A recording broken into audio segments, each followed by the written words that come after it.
relationships through a psychological lens, one day late on February 10th, 2025. From our new studio, thank you for your patience. Thank you for your viewership. Let's go.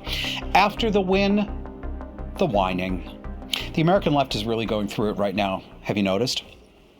You can tell they're going through very many different things. If you liken it to Elizabeth Kubler-Ross's stages of grief, you would say that they're in the initial stages of denial and anger. They haven't even started bargaining, and they are nowhere near acceptance. And as annoying, as amusing, or as unpleasant as it is for the rest of us to watch, what they're going through is normal, and it is to be expected. The left, misguided though they may be, they are humans, and this is what happens to humans when they are faced with death. Not just literal death, but the death of the world they thought they knew. So many of you listening or watching have been through something similar. The audience for this show is mostly disaffected liberals. I can't know for sure what each of you think or how you describe it, but almost all of you are people who thought you knew what the world was, what moral decisions were, what right and wrong was, until it all came crashing down sometime over the past 5 to 10 years. Maybe you realized that the Democrats you spent your life voting for weren't the caring people that you thought they were. Maybe you lost your job because you refused the COVID vaccinations. Maybe you found yourself being socially fired on by your own friends who unpersoned you because you didn't believe that Donald Trump was actually Hitler. There are countless ways to come to philosophical and political turning points in a life, and the past 5 to 10 years has had examples of all of them. Many of the leftists right now are where you might have been, or I might have been 5 years ago, 7 years ago, 10 years ago. Both the policymakers and the ordinary people. Those who are still in Democratic political circles and who are just now in 2025, starting to get upset, they're the harder cases. They're harder for me to tolerate. They've got it real bad too. But nothing in the past 4 or 5 years with Joe Biden, none of that was enough to jolt them. None of that was enough to wake them up. And personally, I find that really hard to take. I find it really hard to have understanding and to give grace to these people. I really do. I try, but I'm not sympathetic to these people. I understand. I get it, but my heart's not in it. I don't want to be nice to them. I don't want to give them any room. But they obviously haven't gone through yet what you and I have already gone through. They may be going through it now. It takes serious rock bottom pain that hits you right in your face and soul, to make a serious change in your outlook or your character. And this is brand new for them. Trump's election is that smack of reality that they were able to avoid while you and I suffered over the past several years. Most of them don't quite believe it's real because it can't be real. Not for them. These people, many of them, really do believe that Trump is Hitler and that half the country are good Germans. They really think that. And they think that their authoritarian fascism, which is what the Democrat Party has done, shutting down the rental market, telling people that they can't evict people for a public health emergency, firing people from the military for not refusing to take an experimental vaccine, Democratic governors across the country actually issuing illegal and unconstitutional stay-at-home orders. That was authoritarian fascism. That's what that is. But they think that's something called freedom and democracy. They really do. And if you believed what they believed, this is the part where I ask you to just understand, not necessarily sympathize with. If you believed it the way they believe it, you would be as angry and upset as they are right now too. They're not right. They're not correct about this. And we can't extend so much understanding to them that we allow them to act out and destroy yet more of our country. They need to be brought to heel. Understanding doesn't mean run around and scream. So what I'm saying is not an excuse for them, but it is perhaps an explanation. These people are actually unmoored from reality, but they don't know that they are. Their dictionary definitions of the very same words that you and I use are not the same definitions. They mean exactly the opposite of the real meaning of these words. Freedom to them is binding and silencing people who don't agree with them. That's what they call freedom. Care, for them, means surgical and chemical mutilation of people's bodies and sex characteristics, including children. For them, empathy means not recognizing a single understandable human need in conservative white Americans and giving all of the benefit of the doubt to illegal aliens or anyone who's not white, straight, and heterosexual. That's what they think empathy means. They live in complete cluster B reversal. They live in backwards day. You know, backwards day, like we had at school, that's real for them, and they don't know it. They're cold. They're the kid in The Sixth Sense, the boy in that horror movie, who said he saw dead people, but they didn't know they were dead. That's what the Democrats are right now. Now, all of that may be true, but it doesn't make their meltdowns and insanity any less stupid or any less ripe for poking fun at. Basically, this whole episode is making fun of their excesses. Let us take a look here at the leadership election meeting at the Democratic National Convention. A look at their process for electing members. A tweet from a guy named George. He said, "It's real. There's barely anyone at the DNC. There are more protesters outside than delegates inside the building." And you see in this picture that this is a stadium that is maybe half full. I mean, it's nowhere near full attendance. Let's go right to some video. First, this lady, she wants the DNC to break its own rules because of gender or something. SOT 102, please. I move that we suspend the rules, and instead of dropping the bottom vote getter on the next ballot, that we drop all candidates that have 0 votes. In addition, 6 that are gender balanced also be removed on the next ballot. And next ballot. So basically, our parliamentarian wants to clarify what the motion is. Go ahead, Madam Parliamentarian. Chair Freed, you said 6 by gender balance. Do you mean 3 and 3, or do you mean 6 and 6? no, 6 total. So 3 and 3 based on gender balance, in addition to anybody who has received 0 votes this round.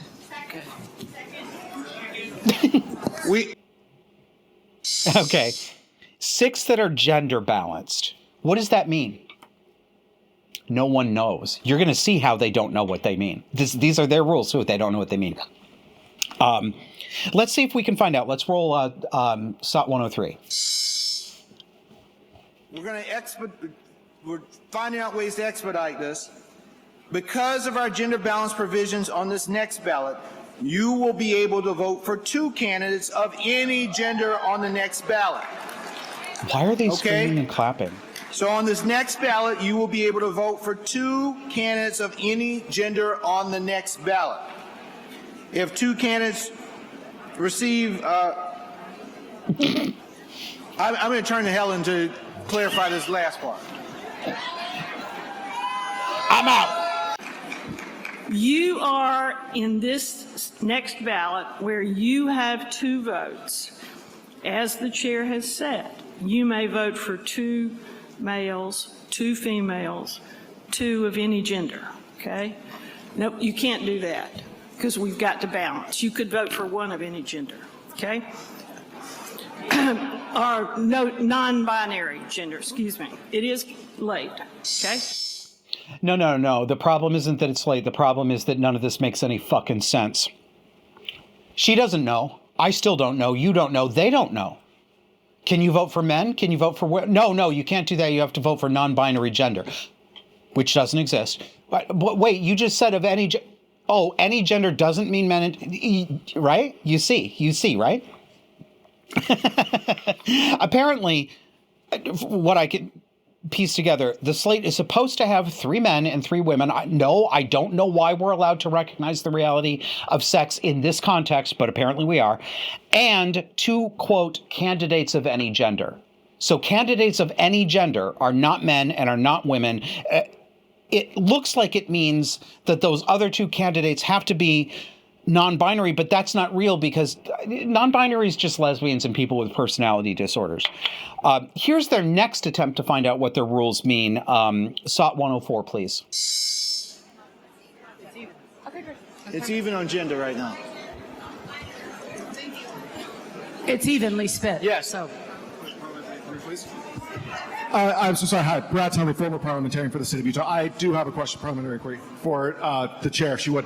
What happens? So that's assuming that that so few candidates get 0 that we can sustain 6 additional losses on top of that. What happens if we have 8 candidates who get 0 on this round? Do we have to eliminate those 6, or would they be eligible again on a subsequent round? So what happens if we? So it's 4. So It's down to 4. 0. Right. Out, and But then what it's happens? 4. But what happens if 8 people get 0 and then we eliminate 4? Then we've eliminated 12 candidates of whatever's there. So I don't know how so the that question for is, American Sign Language. Oh, sorry. So it's down to 4. I Let's don't just say know how that she's of the doing remaining this. candidates, and I'm not doing This that. has gotta so be Please difficult. correct my numbers on there. What if 8 candidates get 0? We eliminated an additional 4. Do we have, or 9 or whatever candidates get 0? We eliminate an additional 4. Do we have enough candidates remaining to elect a full slate? Yes. Even if they're all women who get 0, and then we eliminate based on that? The motion was, as amended, was that we drop the 4 lowest performing candidates in the next round, 2 men, 2 women, as well as anyone who gets 0, for a maximum, why don't we say up to 4 gender balanced would get dropped along with 0 for a maximum of 6 people being removed in the next round. Does that make sense? Yeah, that makes sense. Because then we could still have a fulsome. I've got nothing. I know you don't have anything either.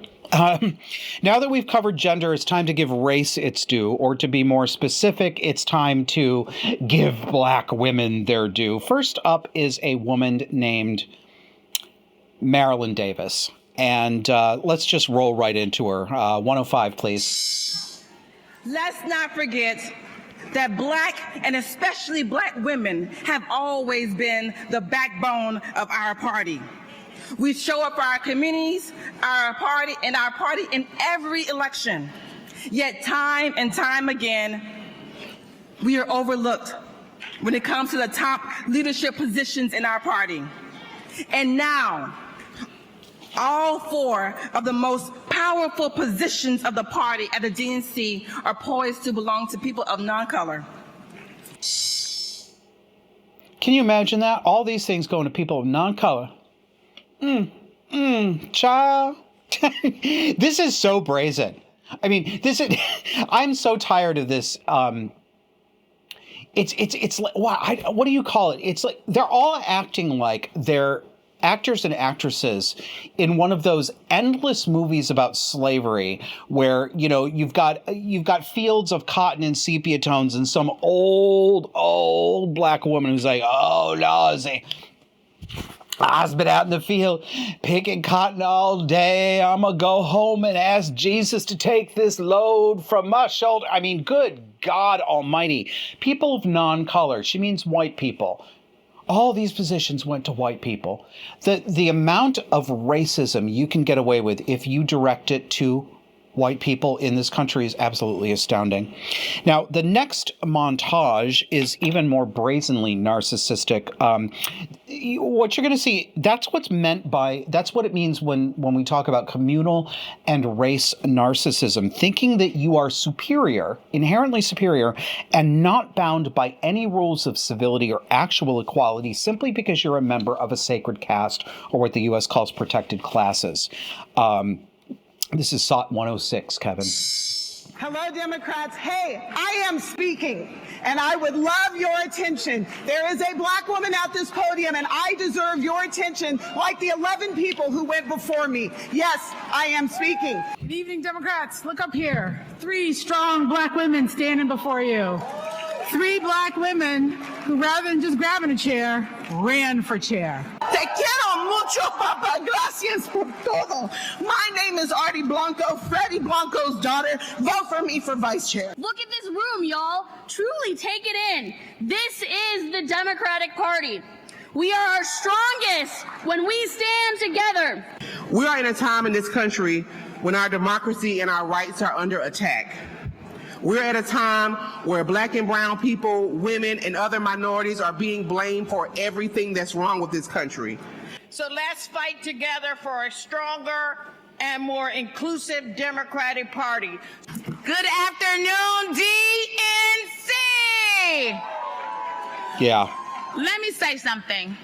Oh. Over the last several days... Here she goes. It's just more of this. It's cut after cut after cut of these people using the same tired, racist, that they call anti-racist. It's they're stepping in. Oh, look at this one. She's this woman with the tarantulas and the claws. She's got the acrylic claws and the first one fired. We are sick and Black tired women, they are of this. sick and tired of being sick and tired. Nobody knows the trouble I've seen. Oh. This guy, you don't even need the sound on him. This is the Democratic Party. This is a party of self-absorbed losers. People who couldn't make it any other way. That's who the Democratic Party is. All right. Of course, no leftist meeting would be complete without the circular firing squad. We're going to skip graphic 107, Kevin, and we're going to go right to SOT 108 with the DNC climate protesters screaming about the climate and being escorted out of the meeting while MSNBC, who was hosting this, is probably in apoplexy. Do we have that?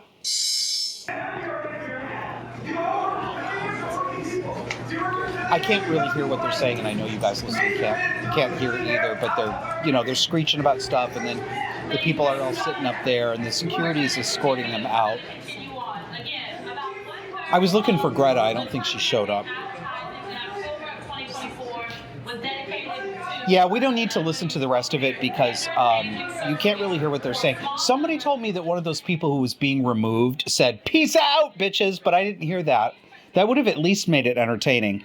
And finally, we, of course, have to have an appearance from David Hogg. David Hogg is a little boy in a grown man's body who has parlayed the fact that he was in attendance at a high school where a mass shooting and a murder happened. He's turned that into his personal ticket for Democratic stardom. He wasn't even... Oh, Lord. He's a self-absorbed young man who wants to take everybody's guns away, and he gets away with it because people see him as a traumatized victim. Now, I don't know how that's I don't know how that is still working for him because he's not doing the wounded bird camouflage very well anymore. Here he is giving his pitch to be chair of the DNC. Are you ready to go on the offense? Yeah! Are you ready to go on the offense? Yeah! We have to win back our young people. I am the only candidate in this race for any of these positions that is under 30. We had a 20-point shift to the right of our young people. We must show our young people we give a damn about them, that we support them, and we invest in them. I have raised over $11 million in the past year to support the future of our party because I don't just tweet, I don't just talk the talk, I also walk the walk and I knock the knock in doors across the country, but I'm counting on you in this moment right now. I need your support. Please vote for me. Thank you so much. It's nothing but a young Gavin Newsom. Yeah, you're going to be seeing David Hogg for the rest of your life. He's going to become a Democratic Party star. Mark my words, he will. He's going to be around forever. That's what they love it. All right. Time for a break, but not before we thank our fabulous sponsors, Biltong at USA.com. What is Biltong? Thinly sliced, high-quality meat that is vinegar and spice-cured in the South African way. It's like a beef jerky, but way, way better. Not ground up, just sliced. Full of animal fat, full of animal protein, not full of carbohydrates. I gave some to my handyman last week. He said that is the best cured meat I have ever had in my life. And this is a guy who comes from German parents who ran an actual delicatessen. So he knows what he's talking about. The stuff is absolutely fantastic. We would love to have you support our sponsor because they support us. Go to BiltonUSA.com and grab yourself some delicious cured meat and use our promo code JOSH10 to get 10% off your order. And we will see you after the break.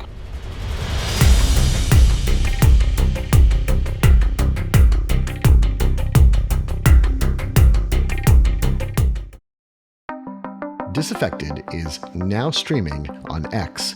Come with us each Sunday and dare to notice reality. You can find us on X at DisaffectedPod.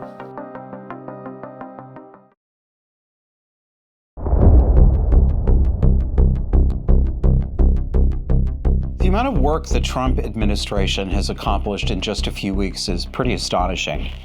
They've shut off federal funding to any agency that participates in so-called gender-affirming care, which is just a nice way of saying mutilating children chemically and surgically. They've revoked the security clearances of officials who illegally targeted Trump and other Americans with lawfare, or what I like to call bills of attainder. They've freed every last January 6th political prisoner, the vast majority of whom were not the violent vandals. There were some of them and they were properly punished, but the vast majority of people were simply walking through the Capitol building. Democrats, your insurrection never happened because it was a Potemkin insurrection, and now everybody can see that it's made out of cardboard and paper mache. Everyone sees it's fake now. You lost. You lost this. In fact, you lost everything. Trump has shut down basically the U.S. Agency for International Development, although there is an injunction right now from a court stopping the administration from firing thousands, almost all of the staff, while the labor union gets to sue. Don't you love these public sector unions who go to battle with you, the American taxpayer? USAID has been funneling hundreds of millions of your tax dollars into woke projects in foreign countries. That is, they've been doing colonialism. Yeah. Trying to convince Muslim countries, for example, to love transgenderism. Here's White House Press Secretary Caroline Leavitt on what USAID has been doing with your money. This is 201. And I would just say a strong message to Democrats who are out there pretending to be outraged about the long list of crap that this administration is cutting, federal waste and funding, like $2 million for sex changes in Guatemala, $6 million to fund tourism in Egypt, $20 million on a new Sesame Street show in Iraq, $4.5 million to combat disinformation in Kazakhstan. I could go on, and I'm happy to provide this list to every single one of you. Democrats are outraged that the American people want to be, they want their taxpayers going to good uses, not stuff like this. But then they're very quiet about the fact that there are still North Carolinians and people in California who have lost everything. And in the last 4 years, this federal government did nothing to help them. This president will continue to put Americans first. And I think the successes of this week so far speak to that. And it's only Wednesday. So I'll see you guys later this week, and we'll see you this afternoon. Thank you very much. That is a fully grown-up woman in control who will take zero shit from lying partisans. She's only 27 too, and she really knows her stuff. She doesn't need a script. She doesn't get emotionally flustered and offended and pissy and scoldy like her predecessor, Our Lady of Noodle Hair, Karine Jean-Pierre. Can we have a little bit of her on our screen, please? That's right. in her purple oversized zoot suit. Excuse me. All right, the winning just keeps on rolling in. This week, Trump signed an executive order kicking men and trannies of various sorts out of women's and girls' sports. Finally, did you know that over the past 10 years, more than 900 girls and women have lost sporting medals to men? That's how many it is. Surprised? Well, nobody should be surprised about this. What else would have happened when we allow psychologically disturbed men to claim to be women, and then we tell the women who object to their presence in the locker room or on the girls' sports teams that they, the ordinary women, are violent bigots for saying the guy with a penis is not a woman? Of course, that was what was going to happen. That was the goal. That's what they wanted to happen. Here's some news for, I don't know how to pronounce this site, dnyuz.com. This is number 203, please, Kevin. Quote, the order will establish sweeping mandates on sex and sports policy and will direct federal agencies, including the Department of Justice, to interpret federal Title IX rules as prohibiting the participation of transgender girls and women in female sports categories, according to a White House document. Transgender girls and women, this, again, stop it.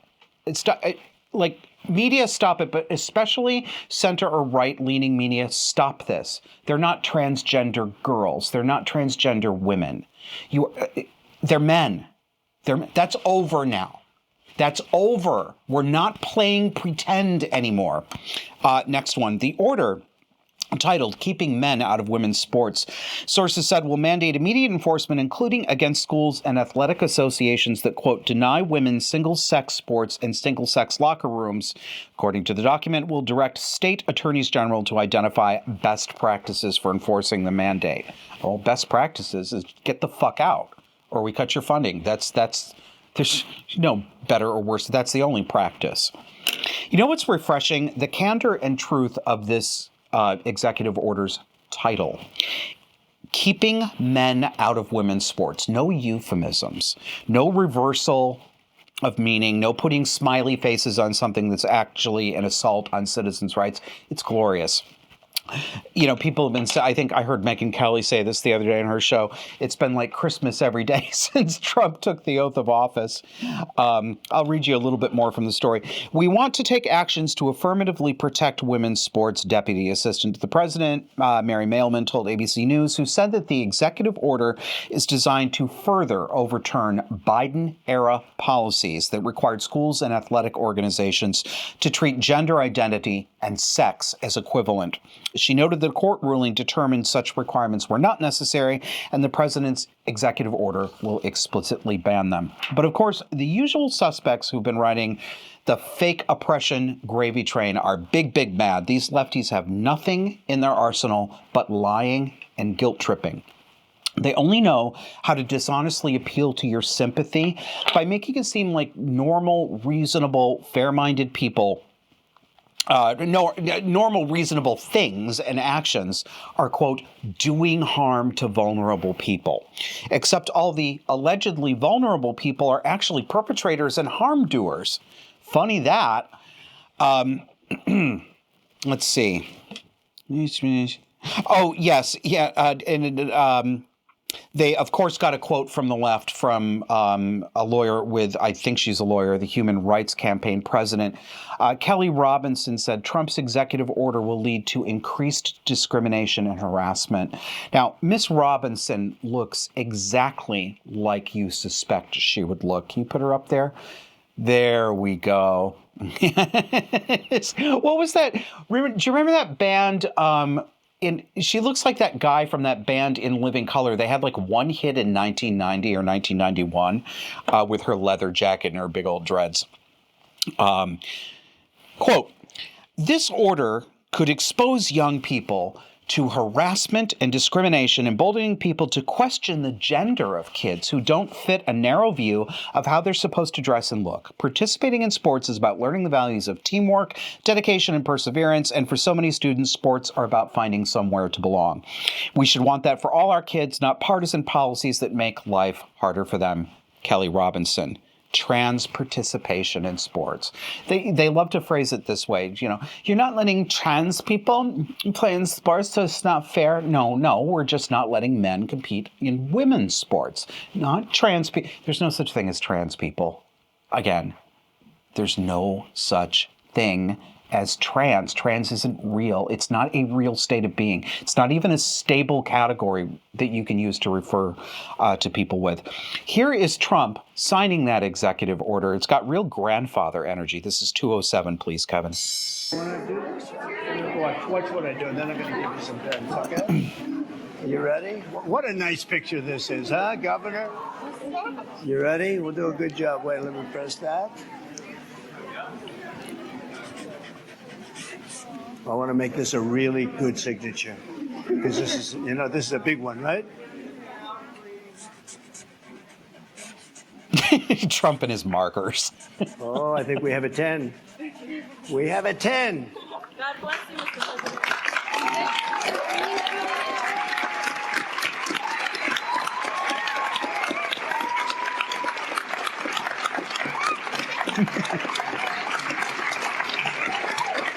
Pretty good, huh? Now, what he did there was a very Now you're good gonna go thing. out He and win actually those events, protected right? these Nice little to see. girls who need protection. Of course, the left is just freaking out because the Massager Raper 5000 is pretending to protect girls and there are all those little girls around him. This is an actual act of goodness and actual protection. Now, you remember Tim Walz, governor of Minnesota, and Kamala Harris's vice presidential running mate, Jack Tripper from Three's Company. We've got him here on your screen with his flappy hands. There he goes. Hey, y'all, how you doing? The normal one next to that weirdo J.D. Vance. Well, here is Tim Walz's daughter, Hope, we've heard from her before, reacting to the executive order. Signing an executive order that pertains to 1% of the population is not protecting women. It's setting a dangerous precedent, and it is dangerous for the trans community, women, minorities, anyone who is not a straight white man. We are talking about human beings, and the President of the United States is targeting them just because he thinks it gains him political points or whatever. Because this thing that he's so worried about it's not real. It doesn't affect the people that he's trying to protect. It hurts them. Like, seriously, I think a lot of us need to open up a history book, because what's going on right now is textbook. It's textbook. And truly it's boring, and it's loser behavior. I have never felt unsafe around a trans person. I have felt unsafe around men. So maybe let's deal with that. If these people that are in charge right now were really the big, strong, manly leaders that they claim to be, they wouldn't be doing things like this. They'd mind their own business, do what they need to do. They would not be doing this. They should be embarrassed. It also just shows how insecure they really are. Also, whenever I post anything political and it blows up whatsoever, I get shadow banned. So there I am again because I made fun of Elon Musk. How fragile must you be? How fragile? Anyways, protect trans kids, protect trans people. What is this? What is this? Hand gestures. She's like, I literally think she is imitating Alexandria Ocasio-Cortez. 1% of the population is not protecting women of speak and everything. I've never been afraid of trans people, but I felt unsafe around men. They should be embarrassed. Oh my God. She's such a liar, and she's so confident too. She's so confident. It's textbook, but it's really boring. Okay, Hope, I know you really don't care about any of this stuff. You're just talking about it because other people want you to, because it's super boring. She hasn't felt unsafe around a trans person, but she does feel unsafe around men. Young women are fucking mental. Young leftist women are mental. They've been convinced that men are the source of all of their problems. And then they turn around and defend men in dresses, in their own locker rooms. And we're supposed to be the crazy ones. Girls like Hope Walz, by the way, I can't confirm this, but I saw a reference the other day. I think she's a social worker at a shelter for the unhoused. Young women like this, these girls are dangerous. They've spent way, way too long in the driver's seat. I want to see the next corrective to come down from the White House, and culturally, I want these young women put back in their place. They need to be cowed into submission. See what a misogynist I am? Mock them. Tell them to shut up and do it in public. This is stupid little girl behavior. Call it stupid little girl behavior. It's hysterical. Oh, my God. Ugh. Enough. Let's move on to some more winning. Attorney General Pam Bondi and so-called sanctuary cities, which harbor illegal aliens. First, I want you to listen to brazen New Jersey Governor Phil Murphy taunting the federal government about what it seems to be an illegal alien that he claims, now he's backtracking about this, saying she's not illegal, but that he wants to live in the apartment above his garage. This is Phil Murphy doing an interview, I think last week. SOT 210, please. Talking about, I don't want to get into too much detail, but there's someone in our broader look at the way he sits. Look at his goddamn shoes. Immigration status is red not sneakers yet at the point that they are trying to get it to. And we said, you know what? Let's have her live at our house above our garage. And good luck to the feds coming in to try to get her. Contemplate that. Think about how the country has been arranged legally and culturally and socially for the past however many years, that a governor of a state is completely confident in admitting to violating federal law. It is a violation of federal law to knowingly harbor an illegal alien. How comfortable he is literally and directly daring the federal government, the federal law enforcement to come and get her, taunting them.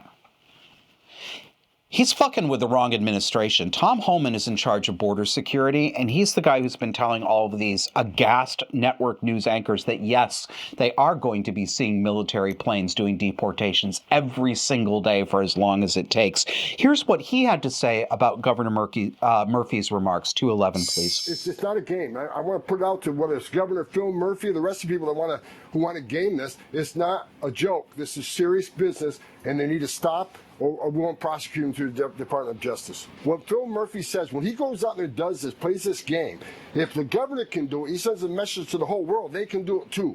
Again, putting our officers at grave risk. It has to stop, or they will be prosecuted. I'm working very closely with the Department of Justice to hold people accountable. This stuff ends today. Yeah, well, Pam Bondi, our new attorney general, isn't screwing around either. She directed, on the same day she was sworn in, she directed the Department of Justice to shut down all funding from the DOJ to sanctuary cities. They're just not getting any more money. I don't know exactly what the Justice Department was funding in these cities, but whatever it is, they're not getting any more of it. And she also instructed her employees at the DOJ to identify and evaluate funding agreements with so-called non-governmental organizations, nonprofits that provide support to undocumented immigrants. And she also instructed her department to start investigating so-called sanctuary jurisdictions who are obstructing law enforcement and, quote, directing they be prosecuted when necessary. I love it. All right, let's go back to trans, or drag queens, trans, whatever, it's the same thing. Downstairs mix-up. Think about Drag Queen Story Hour. That's something that I predict in a couple of years that phrase is not going to mean much to people anymore, and that's good. I'd like to see it fade off into history. But it's another crazy new thing that became capital N normal in the past 10 years. Men in dresses, many of them deliberately looking demonic or sexual, reading to children in libraries and schools.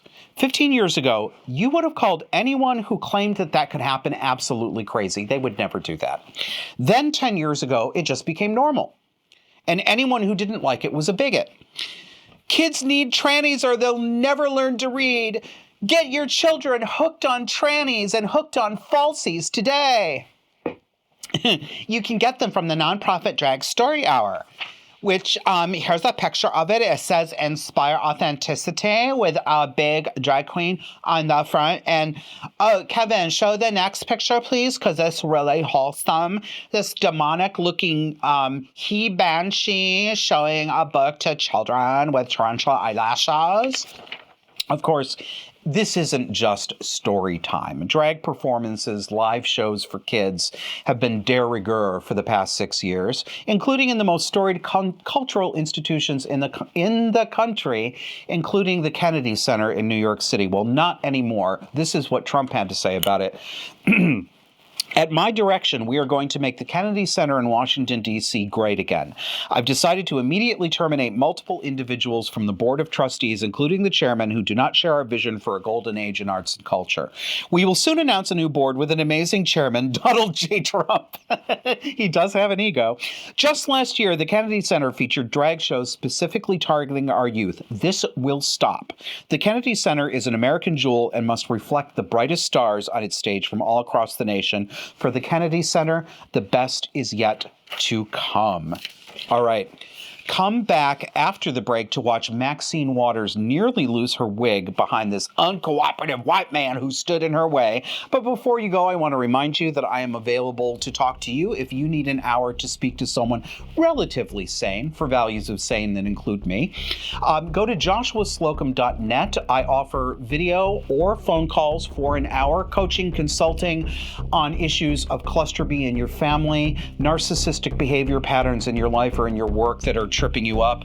Funeral planning, again, I'm hauling out my skills for my 20-year career if you want to figure out how to plan for a funeral. And if you are middle-aged like me, this is for you. You are the ones who are going to be taking care of your parents' arrangements. So if you want to do that without getting taken to the cleaners, you can book me there. Whatever your issue is, I'd be happy to talk to you. joshuaslocum.net. And if you are a paying subscriber to Disaffected, you get a nice discount too. We'll see you on the other side.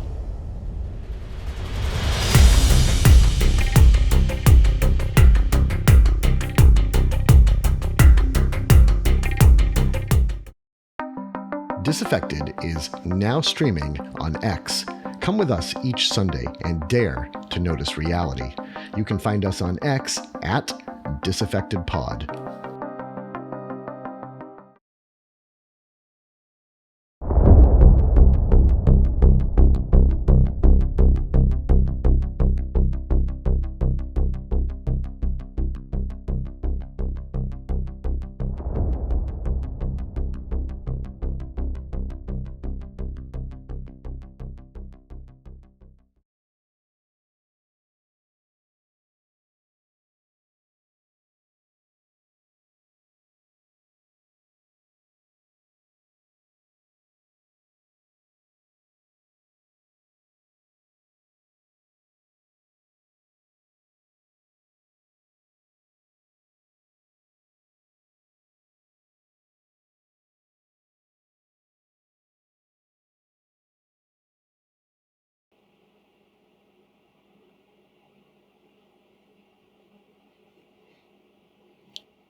You've heard of the Department of Government Efficiency, or DOGE. Trump tapped Elon Musk to head it up. He and his staff are literally sleeping on cots. Listen to me. Literally sleeping on cots. I was just thinking about that last night. The word literally has been turned into its opposite. We can't actually use the word anymore because people think you mean the opposite. They are sleeping on cots in government agencies to audit and figure out where all these agencies are spending their money. And how many federal staff simply don't physically come into the office and perform any work, claiming that they're doing all of their job remotely. This is the real draining of the swamp. This is the draining of the swamp that Trump didn't or couldn't deliver during his first term, but it's happening now. And if the case gets through court, because there's a employee union suing, they've got an injunction right now, the USAID, U.S. Agency for International Development Staff. If they win on that case, Trump is going to shut down USAID altogether. And he's now talking about shuttering the entire federal Department of Education. And he's serious. Now, remember, we don't need the federal Department of Education. Jimmy Carter, blessed Democrat saint and such a good man that he was, created the DOE out of whole cloth in 1979. The DOE is largely responsible, for the decline in student literacy, numeracy, and knowledge of history. It's also responsible for enforcing tranny rules on U.S. public schools so that boys and girls don't have sex privacy in their bathrooms anymore, don't have sex-segregated sports teams, and it's been forcing critical race theory on teachers and students, and critical race theory is just Marxist anti-white racism. The DOE is, it just simply is a revolutionary communist Marxist cell. That's all it is. It's literally what it is. Literally.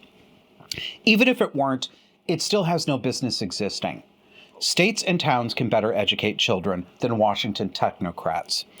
But departments like this one are scared because what they actually are, what the DOE is, it's a make-work organization for overwhelmingly women with Mickey Mouse degrees in a fake field called education.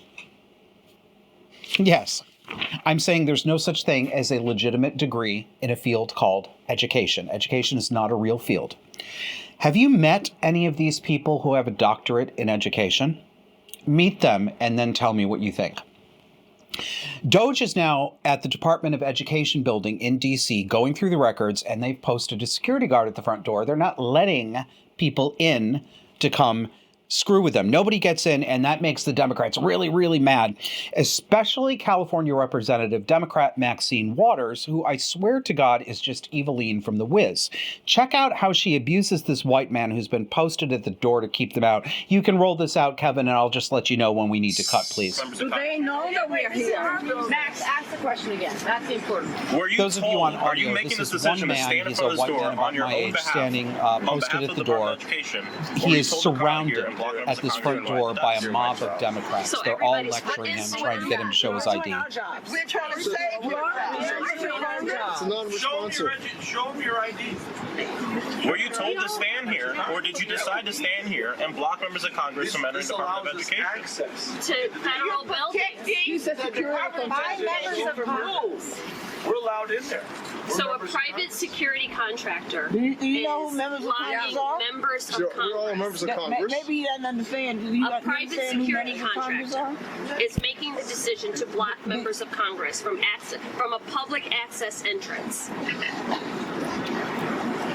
I don't think he knows. You have the authority as a private security contractor to block members of Congress. That has been knighted and granted to you. You have to at least let us go to the desk. Yeah. When the goes out. Oh my, look at that. Who told you to do this? Open the door. Okay, that's it. We can stop it there, Kevin. Understand? The absolute entitlement of these people, the entitlement, they think they get to grill him and that he has to answer to them. They think that just because they're congressional representatives, they can just go anywhere and give any order. Do you know who members of Congress are? Do you know who I am? The look on that poor man's face.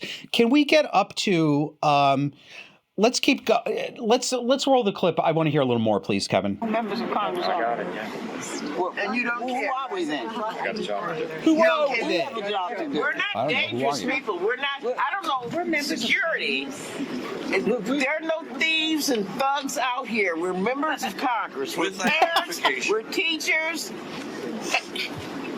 Each of the There's our ID, right there. We were elected to do this. This is our job. This is our job. We're doing our job. We're doing our job. Okay, that's enough of that. You're securing this building against who? We're going to show you Maxine Waters. She's really, really ready for her close-up. So let's give her the narcissistic supply that she really wants. This is that final cut from that SOT, please, Kevin, 303. Camera see him. Let the camera see him. This man here. Contractor. We are members of Congress. Come in. They're blocking us. See this man here, who is a federal employee. He told us. No, he's not. Are you a federal employee? No. Huh? Yes. No, he said he's a federal employee. We pay him. We raise money to make sure that we have a Department of Education. Everybody that's hired at the Department of Education are here because we pay for them to be here.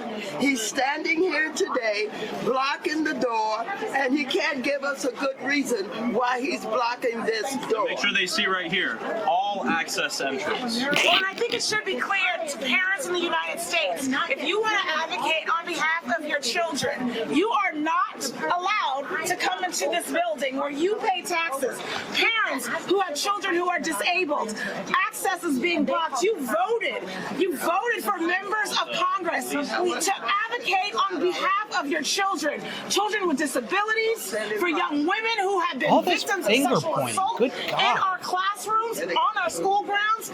Members of OCR are fighting for your children. We are not allowed in the building to talk to them. We are not allowed to advocate on behalf of America's children. America, stop. we have a problem. Yeah, we got it. That's enough of that. Can you imagine? We are advocating for your children. You're not advocating for children. You're advocating for your own illegitimate jobs. That's all you're doing. This is all for you. Can you imagine this reverse? Can you imagine a white man standing there and shaking his finger in the face of a black woman? I don't have this for you, but some of what Maxine Waters says, she got real snippy. She's like, show me your ID. He says, I've already shown you my ID. Show it again. Show it again. Look at me. Get your eyes up here. Excuse me, bitch? Try that with me, Waters. I won't stand there stoic like that guy. I'll go freak on you. Viewers, listeners, audience members, thank you very much. This is how it's going to be for a while. This is how it's going to be for a while they bargain and hopefully get to acceptance. All right. I want to close this out by talking about the dream of the 90s being dead, and that's a good thing. Many former liberals or liberals who are finally waking up to the excess of the left, whatever the term is, whether you want to call it leftist, call it liberal, whatever term it is that won't offend you, substitute that one. But they're missing the bigger picture. And a bigger picture about what? About the culture and politics change that Trump and half of the country that voted for him are ushering in right now. What these people miss is, well, they want the 90s back, but we can't have the 90s back. That's not going to happen. What I mean by that is people, and many of these are people I like. Some of them are my friends. I'm not trying to ridicule or judge here. I'm trying to describe. They're upset at their former leftist tribe now for, quote, going too far, provoking too much backlash from the right. That's what makes them nervous, the backlash. Well, what about that makes them nervous? It's not that they're worried, for example, that the state of being homosexual itself will be made illegal, or that women who get abortions at any stage of pregnancy will be put in jail. Yes, there is some worry about that. There are some people who worry about that, and I acknowledge that I, too, am concerned about how extreme the backlash from the right can get. That is a valid concern. It's not ridiculous to worry about that. We've been swinging between extremes for years, and those extremes have been pretty harmful. But it's not the case that we have to live only in these extremes. It's not the case that we have only two choices, that we either have to have 24-hour-a-day, 7-day-a-week boot-licking worship of so-called protective classes, or we'll be killing all the minorities in the streets. There is actually a huge middle ground between those two poles. Now, myself, I'm not going to stop trying to put woke privilege back in its place out of fear that somebody will go too far. I just don't give a shit at this point. I'm sorry, I'm not that worried. This is where I'm going. I ask other people not to do that either. Stop trying to rein it in. Stop doing that. That's, it's like the thinking is like splitting. It's like the borderline personality style of thinking where everything is an extreme. It's either all good or all bad. Nothing can exist in between. Splitting is a hallmark of borderline personality thinking, and to a close approximation, the modern left, more than half the country, really does have a case of borderline personality disorder. And all of us who are in this, or who were in it, myself included, picked up borderline style thinking. That's the currency of that political set. But now that I've accounted for the extremes here, I'm going to ask you to focus a little bit more subtly on something else. Former leftists are worried about a lot less than these extremes. They're worried that we won't make a big deal out of things like Black History Month anymore. Commentators Glenn Lowry and John McWhorter were going on about this on Glenn Lowry's podcast this week, worrying that we won't celebrate Black History Month anymore or celebrate it enough. Yeah, I know. When you first hear that, you're a little bit worried too, but you shouldn't be, and I aim to persuade you that you shouldn't be worried about that. Former liberals, disaffected liberals and leftists are worried that homosexuals won't get to have their Pride Month anymore. A lot of them are like, it's gay pride, it's LGB pride, it's not trans pride. They still want to make sure that we celebrate the homos, right? Scads of women are worried that they won't have the misogyny excuse anymore for just about everything from their job disappointments to men talking back and telling them that they're being too selfish about something.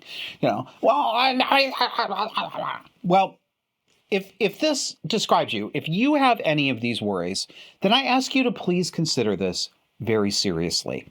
You're worried about things, and I say this as gently and non-derisively as I can, but you are worried about things that you are not entitled to and that you don't deserve. All these things, these privileges, I'm calling it the Universal Liberal Agreement of 1964 to 2024. These things are not your birthright. You are not entitled to them. They are not the most basic minimum floor that makes up a decent society. They are extraordinary deference and accommodations that in and of themselves do harm. Yes, I said harm. They do harm to other people. And remember, if you're a member of a protected class, women, blacks, gays, trans, I'm talking to you right now. You are not the only human being in this conversation. You are not the only human here. There are other actual persons.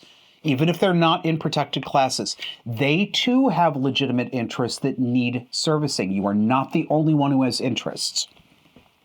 These things, these deferences, these accommodations, they do harm to individuals, and they have scuttled our high trust society. It's gone, in part because of this. And they do harm to you too, member of a protected class. It feels good, I know. It's really nice, and it's really easy when you've got a systemic oppression excuse for everything that goes wrong. I know it is. I spent decades of my life being that kind of person. I was that kind of leftist. But I was wrong. These ideas limit our agency, and they make us dependent, whiny, and narcissistic. These special deferences came from a very specific place and time in United States history. I don't think they were very helpful responses to real discrimination, even when they were new, but we could at least understand them and why they seemed like they would be a good idea when they were a little bit closer to the historical time period where this kind of discrimination was actually widespread. But it is not 1964. It's not even 1974.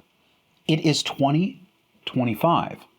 And in fact, it hasn't been 1964 in that way that I'm talking about for decades. Anti-black racism was basically gone by the 1990s. Part of making America great again in a substantive way for everyone is letting go of the special accommodations that basically came from the U.S. civil rights baby boomer late 20th century privilege, carve-outs. We don't need them, and we're not entitled to them. They're not good for us. That's over. We are finally starting to bury these things in the grave that's been waiting patiently past time for them. Yes, you are going to run into some people who go too far. It's going to happen. You're going to run into actual homophobes. You're going to run into actual racists. You're going to hear from actual misogynists. All of these bad actors, there are far fewer of them, actually, than you think. You may disagree and you may not like their tone, but they're not actually Klan members. They're not actually woman beaters and woman haters. There are some, but it's real small. Real homophobes, real small portion of the population. So yes, that's going to happen. Humans are involved, and humans with bad intent are going to take advantage of situations where they can get away with it. Absolutely. But you're not going to stop this cultural change because you fear that. People like me aren't going to let you. And if you insist on trying to keep a lid on it, and I see a lot of, let's put a lid on it, let's not go too far. Well, first of all, your moment is absolutely wrong. Your timing is horrendous. Your timing is awful. No, this is the time when we strike. Stop that. Stop trying to put a lid on it. If you won't stop that, we're going to find that some of us who've been on the same side and say, you know what, we really would like to make America great again. We really would like to calm this down. We're going to find ourselves on opposing lines. We're going to be on the other side of enemy lines, because I'm not going to be silenced. I don't want to see people who are taking my point of view silenced. And I don't want this to happen. I'm not making some sort of threat. But if it comes down to a choice between letting this process play out or trying to reel everything back in so that we can have everything all nicey nice, I'm going to be making enemies with some people that I've worked with before. Won't be the first time, but anyway, we can't have the 1990s back. The 90s were nice, but they weren't stable. They were only a stopping point on the same spectrum that brought us to woke. You and I remember them as better and more stable than they were because they happened during our young adulthood. We've got romantic feelings attached to them. We feel those things, and we remember the good times. And the times were good for a while, but that doesn't mean that they were stable. The dream of the 90s is dead, and it should be dead. What we build now will look different from what came before. I don't know exactly what it'll look like, but it will not be the 1990s. Clinging to this cultural idea of, well, you have freedom of speech, you can say whatever you want, but only after you do the race and sexuality oppression acknowledgments, and only if you frame it in terms of how it affects minorities and reassure me that it won't hurt minorities. No, that's done. We don't have to do that anymore to say, guess what? White people are taxpayers too. Guess what? White people can be victims of racist discrimination from the government as well. We're not doing this. Oh, of course, the worst part is that it really harms Black people. I'm really sick of that. Really sick of that. Anybody who's not Black, trans, gay, or a woman doesn't have to justify having human interests. Boy, it's almost like the anti-discrimination crowd never really meant it. And if you find yourself clinging to that and saying, well, I just want it to be like the 90s. I just want these special carve-outs because that's how I knew I was a good person. You're doing something that my friend and Substack writer Barbara Wegner calls miswanting. It's a great concept. Barbara Wegner writes a Substack called As Above, Below. And she's got a tab on there that sorts her articles by category. Click on miswanting. What she means by that is that the things we desire or believe we desire are often exactly the wrong things that are not healthy for us, and we want them for bad reasons that we haven't examined. It was a really eye-opening perspective when I first heard of that, and it changed the way I thought about these things, and I think you might benefit from it too. So, miswanting. The Universal Liberal Agreement of 1964 to 2024, it's a pair of training wheels that we are still riding on at 30 years old. They are no longer a help, they're a handicap, and it is time to take them off and ride like adults. Time to grow all the way up.